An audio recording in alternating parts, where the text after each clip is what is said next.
তারা ক্রিকেট বুঝে না, তারা এই মুহূর্তে বাংলাদেশের সবচেয়ে সুখী মানুষ। মানে তাদের কোনো দুঃখ নাই, কোনো ডিপ্রেশন নাই তাদের।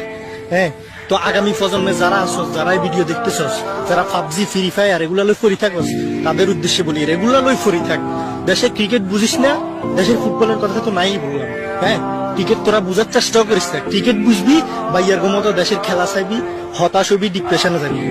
বাইরে ভাই, বাংলাদেশের ক্রিকেট বুঝার কোনো দরকার নাই। আগামী প্রজন্মের যারা আসস, তোরা এই ফ্রি ফায়ার পাবজি মোবাইলের মধ্যেই ফরি থাক। হ্যাঁ, মাঠে যাওয়ান লাগতো না, ক্রিকেট খেলান লাগতো না, ক্রিকেট বুঝান লাগতো না।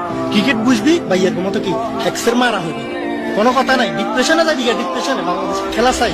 এ পর্যন্ত কত তরুণের, মানে যারা ক্রিকেট প্রেমী আছে তাদের হৃদয় যে ভাঙছে, ভঙ্গ হয়ে গেছে, হতাশায় আমরা শেষ, একদম হতাশায় পুরো প্যাকেট হয়ে গেছে। তো যাই হোক, আগামী প্রজন্মের পোলাপাইন, আমাদের পরের জেনারেশন, তোরা ক্রিকেট বুঝিস না, ক্রিকেট খেলিস না, এই ফ্রি ফায়ার পাবজি ফ্রি থাক, ঠিক আছে?